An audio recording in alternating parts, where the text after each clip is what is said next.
Hello, welcome back to Tactical Tuesday with Johnny Tiger.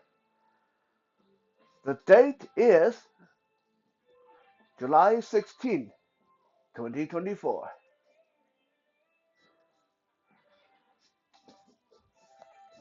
Now, I always assumed, or I have been assuming, that everyone know how to defend against uppercut, and that's why I actually haven't talked about it for a long time. And it wasn't until last week when one of my students asked me how to defend against uppercut, and I went, "Oh, I forgot that some people don't know how to. Like, it's one of those things that I've learned so long ago and committed to memory and just kind of chucked up to be one of those things that if I know it, everybody know it. So today we're going to uh, break it down and talk about how to thwart someone throwing uppercut. Now, before we get too deep into it, what is an uppercut? We actually did do an episode on how to fine tune your uppercut. So if you want a more in-depth explanation, go back in the striking series and you'll find it there. But long story short, your number five, your number six, those are usually your uppercut. Number five for right-handed person. Number five is a left-hand uppercut. Number six is right-handed uppercut. Right? And uppercut travels down, up, down, up. Okay? Don't swing it just from your arm. It should come from your hip and your leg. Right? Don't take the shortcut and just swing your arm because if you do, it's not going to be very effective. Take the extra step to crouch, power out from your core, and this will be nice and powerful. Right? Uppercut is usually aimed either at the side of the rib cage, the solar plexus, the breadbasket, all the way up the middle of the chest and up to the chin or face if the person is bent over for some reason. Like if I just kick them in the groin and then I will go in for uppercut, maybe. Not really something I would do, but it's an option. Um, Now, if you are like me, you probably have asked this question before. Well, what's the point of it? How many people actually ever throw an uppercut in a real fight? Well, admittedly, not many, but I will let you guys know a little story that one of my senior students shared with me of the only fight he ever got into when he was back in England and he was in his early 20s.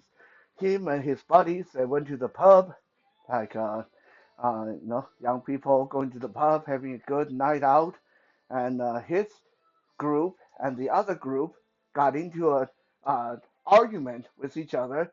So two groups of young people full of piss and vinegar and testosterone, and they decided to go to the middle of the room, push the table back. Okay, you guys got any problem? You guys, what's your problem? You want to come here and show me? That kind of macho bullshit. So my friend, who was in his early 20s, as I said, went to the middle of the room. His opponent, or his would-be opponent, came to the middle of the room. And my friend said he was expecting them to talk and yell at each other, cuss at each other, and shove each other. And he was ready for it. What he wasn't ready was the person didn't say a word. The person basically just come up to him, and my friend barely opened his mouth, and the person threw that uppercut. Boom! And my friend woke up. He said he's not sure how long he was out, but by the time he woke up, he was the only person at the pub other than the people who worked there. All the patrons were gone. Yeah, the pub was closing, and he was still laying there on the floor. He had no idea what hit him. He had no idea how the guy hit him until later when his fellow warriors told him all about it. And they basically say, yeah, the guy decked you under the chin with the uppercut, and you went down like a sack of potatoes. So yeah, even though it doesn't seem like a kind of punch that you will come across very often, it will happen, right? There are people out there who's very lethal with that uppercut. So we are going to look at how you can stop or defend against the uppercut. Now, obviously, this is not recommended, but obviously, if you think you're so badass, you're really macho, and you can really take a punch. I've seen this done before. I have done this myself before, where the person trying to do the body shot and uppercut, and they're coming from below like this. And if I think I can tank this, I'm just going to tuck my chin in, and when they are coming in hard with this uppercut, I'm just going to go for the face, right? So they hit me with the uppercut, I hit them in the head. They hit me with the uppercut, I'm going to go for the face. This is like trade blows, right? You're exchanging hits. This is I don't count this as a defense. You're basically just seeing who go down first. Okay. This is why I say not recommended, but it is an option. If you think you can take it, then it's one of those punches that you can probably ignore it and just go straight in for the kill, right? Because while they're trying to do the uppercut, the arm is down here. They are usually crouching, so their face is right at your level, or it's lower at your hand level. So it's very hard for them to defend against a good power shot to the face, or a good hook to the face, or even an elbow to the throat. Okay, but you will get hit, right?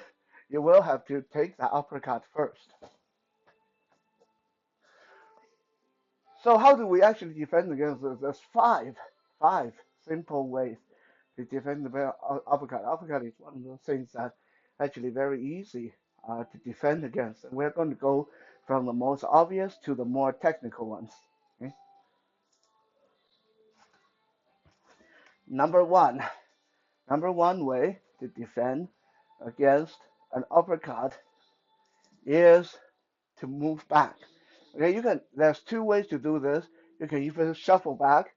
Okay, uppercut range is really short. When I throw uppercut, this is like the range, right? Like it's only slightly longer than an elbow strike. It's about a foot in front of me, right? Anything longer than a foot, and you turn into a video game uppercut, which is totally stupid, right? In real fight, you don't throw it like that. Okay, a real uppercut is like that close. Okay, even when I'm only 2 feet away from Bruce, my uppercut is not going to hit, right? So this means if the person is coming in for that aggressive uppercut, all it takes is one shuffle back, and that's option one for moving back. Option two for moving back is the sway back. So rather than shuffling back, you just lean back. Imagine you're one of those Mr. Wobble Weeble thing. So when they come in, you lean back, bend your knee so you can spring right back. Okay, lean your upper body back.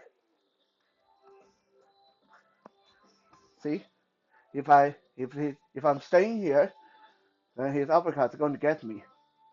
If I lean back, he's going to go past me, and then when I spring back or bounce back, boom, I can go right in for the kill. Okay, so there's a step back or swaying back. Now, the downside of the back movement, the moving back, is that you will be on the defensive for that split second. Okay, and if this person knows what he's doing, he might capitalize on that. Okay, so for example, if I go in for the uppercut and the person step back or sway back, then for someone like me with my experience level, I'm not going to retreat and give them a chance to come back. The moment I throw the uppercut and they are over there, they go move back, so I miss. I'm just going to drop my arm on their shoulder, grab a knee strike, grab elbow, right? That will give me a lot of entry opportunity. So be careful with the moving back.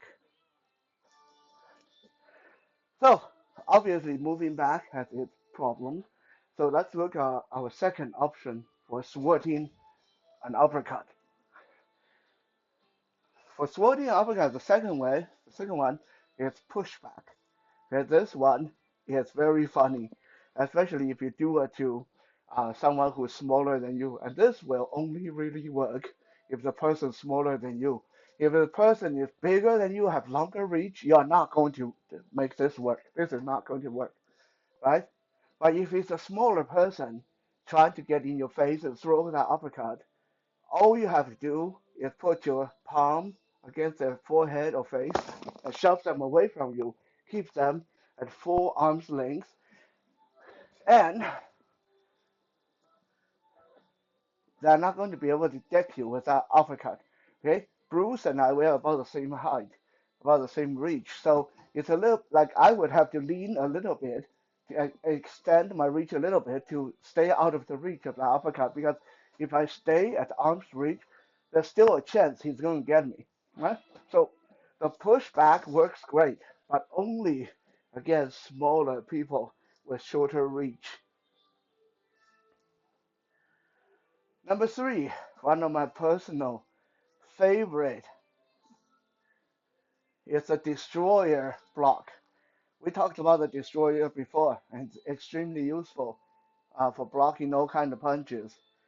When a person comes in and starts doing that big uppercut, I'm just going to slash my elbow across the path. I'm not going to try to time it or try to catch his hand. I'm just going to move my elbow across the flight path, okay, of his fist, of his arm. If I get here first and his uppercut comes, his fist will meet my elbow is going to win. Okay? If his fist is already halfway up and I bring my elbow across, my elbow is going to get him on the wrist. My elbow is going to win. If he's almost to my face and I bring my elbow across, my elbow will get the side of his elbow. My elbow is going to win. Okay? So this is why it's my favorite. It uh, doesn't require any kind of finesse. It doesn't require impeccable timing. All I have to do is when they go for that uppercut, I just bring my elbow across, and this will not give ground. So I'm not stepping back. I'm not dropping my guard. I'm just moving my elbow a few inches to the left and right. And the moment I get an opening, I can grab their head, right? Because my arm stays up here by my face. Okay, so the destroyer block is very good for blocking the uppercut.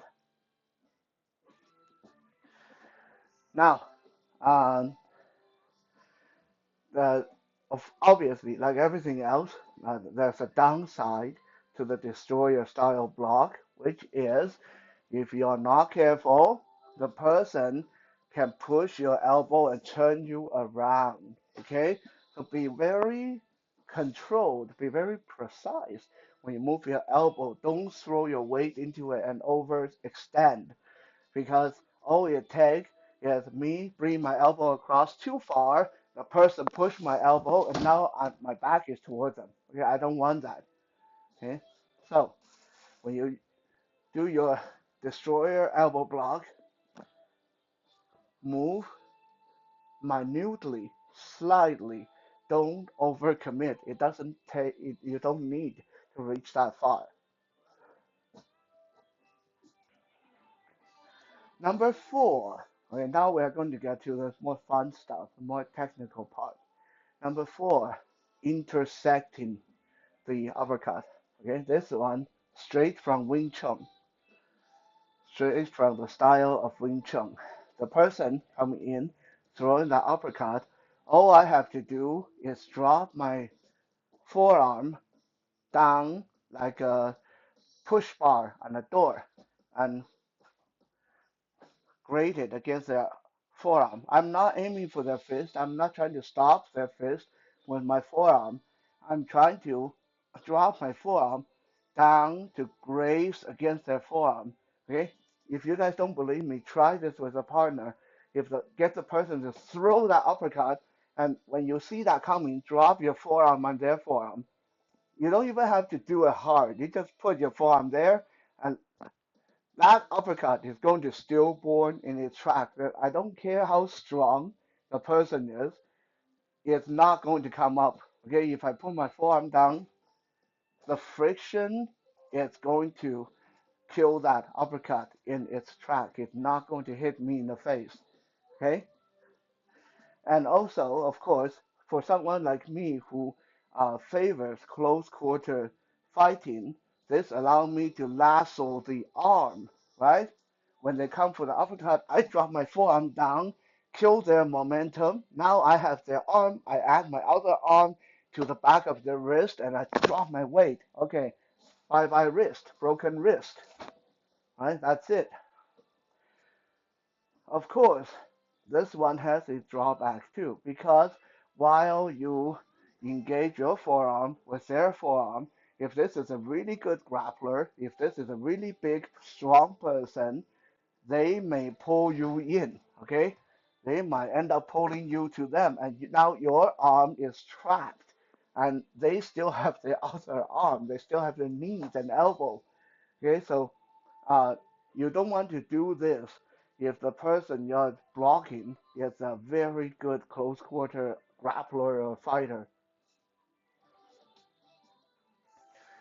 Number five, this one probably is the most cool, but also the hardest to execute.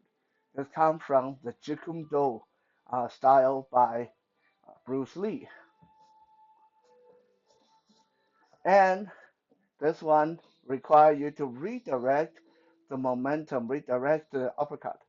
Okay, it doesn't matter which side. Okay, if the person come in with this uppercut up the center of your body, all you have to do is pick a side. You either direct it to the left, which in which case this is going to turn the person. Okay, this is going to turn the person, or you can direct it to the other side, in which case, because this is a left hand uppercut, if I direct it to the left, this is going to mess up their elbow instantly, right? Again, doesn't matter how strong they are. You can try this with a partner. You throw the uppercut, be nice and solo. You don't have to do it hard, but be nice and strong, lots of pressure, right? I bet you it doesn't matter how much pressure you put on that uppercut. The instant the person direct your arm to the side, messes you up instantly, like right away. You're not going to be able to stop that. Okay, so this is redirecting. When the uppercut come, you either direct it to the side or you direct it to the side, right? But of course, while this is a super cool technique, it's very, very hard to actually get it to work because you need to catch this uppercut just as it happened, and you need to get your hand in place, direct, direct. Okay, if you get it too late, you got punched in the face. You start too early, your own hand punch you in the face, right? So this is one of those moves that's super cool, but very hard to pull off in real time. So to recap, how to stop that devastating uppercut. You can move back, you can push back, you can block it with the elbow in destroyer style, you can bar it with an intersecting forearm, or if you're really, really good with your timing, you can redirect it.